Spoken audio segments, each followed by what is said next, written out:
Hello, I'm 1x4x9, also known as Matsumoto-san Desu on YouTube. Today I'd like to talk about a sour gas boiler I made in oxygen not included, and I'd like to share it with you. Now, let's talk about the automation.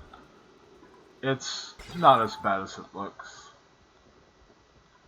For the aqua tuners, we have 4 liquid pipe thermal sensors, 2 each connected to an AND gate connected to an aqua tuner. The settings for the top sensors are -177C, and of course I would reach an autosave. One moment.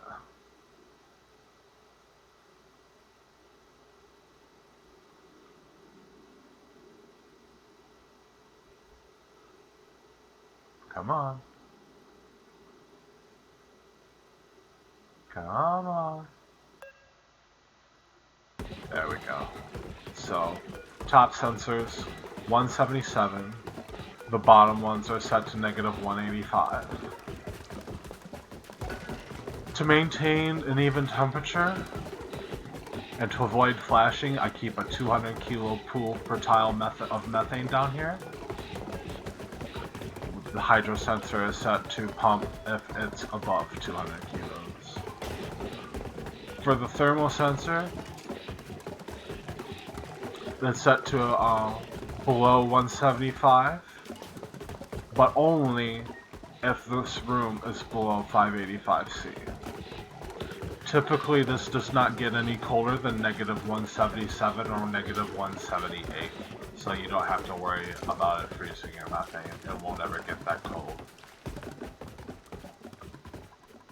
Each of these liquid reservoirs has roughly 330 kilos of supercoolant each in it to act as a thermal buffer.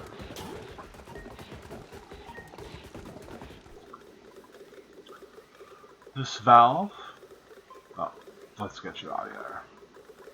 This valve is set to 5,000 grams a second on startup, but right now it's processing a full 10 kilos, which is the max this boiler can process at once.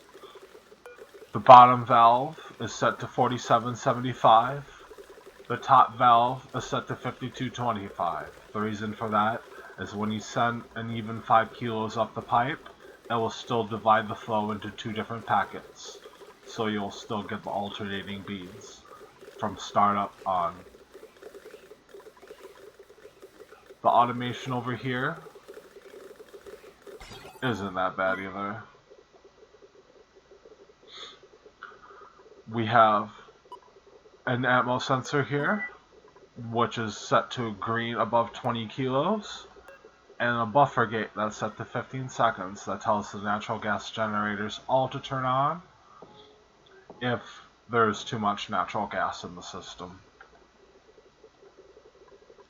If there is too much natural gas, it'll also conversely tell the sensor to shut off the flow of crude oil to the system, but only if the following conditions are met. That all 3 buffer gates have depleted their 200-second timer, and this 200-second filter gate has been succeeded. It will reset the system. Otherwise, you will get a green signal out this memory output.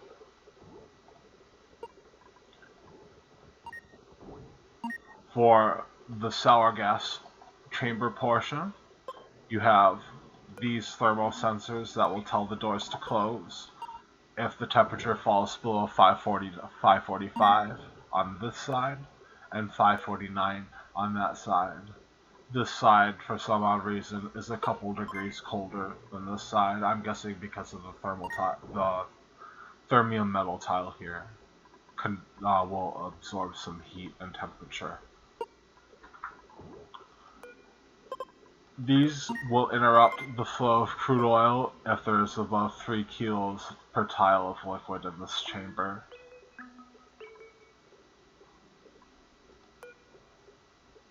This will activate this door below 547. This will activate this steel door below 548. This thermium door will activate if the temperature is below 550. So in order, this door will close, this door will close, this door will close, these doors will close.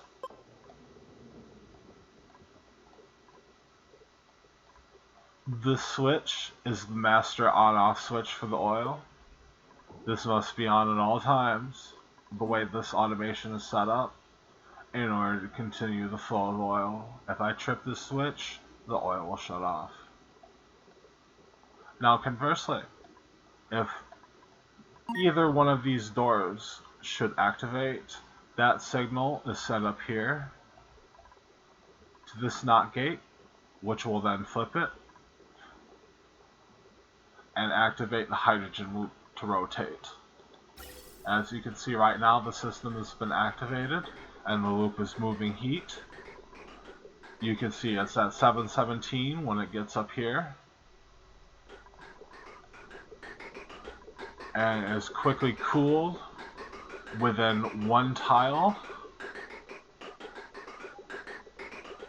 back down to reasonable temperature. The rest of these tiles are for slow cooling down back to 200 C. It takes that many tiles to get it the rest of the way. Like, the one tile does 99% of the work, and all the rest are to get it down the further 30 degrees. And so you can see the system is stopped. And the system has come down from 725 in temperature to 719, 720.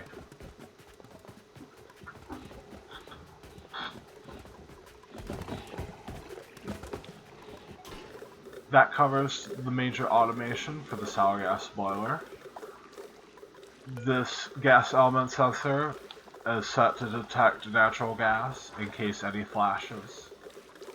It'll get sucked up by these pumps, and the buffer gate should be set to 30 seconds.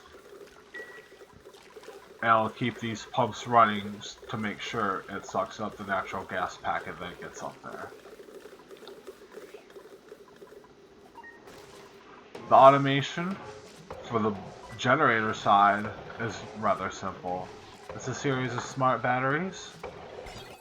Each line, except for the last two, controls one floor of natural gas generators. There are 7 rows of 11 for 77 generators in all. The way the math shakes out, from 10 kilos of crude oil, you run 73.5 generators. But I have these 77 installed because it's symmetrical, and it looks nice. And with my automation in place, you'll be getting 96-97% uptime out of these anyway.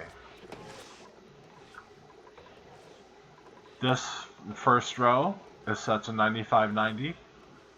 The second row, 9585. This third row, 9580. 9575 for the fourth row. 9570 for the fifth row. 9565 for the sixth row. And for the seventh and eighth rows, it's 9560. The batteries in my main generator brick are set to 9060.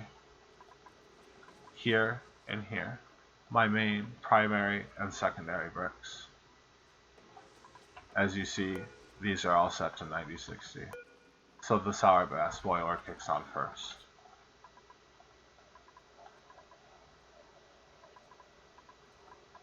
And that basically covers all the automation. If you have any questions, please leave it in the comments. And I would love to hear from you and see how this boiler works out for you. And finally, before I go, the materials overlay so you can see what it's constructed of.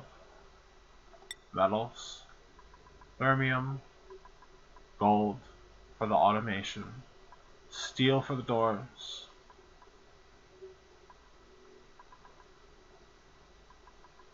and diamond in places where applicable.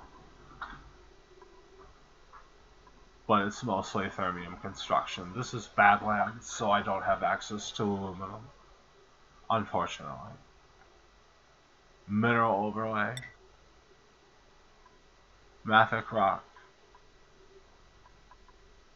some obsidian, and ceramic where absolutely necessary, with touches of insulation.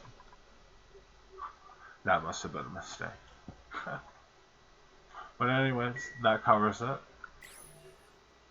I hope you find this video helpful and this design, and please do tell how it works out for you. Thank you and have a wonderful day.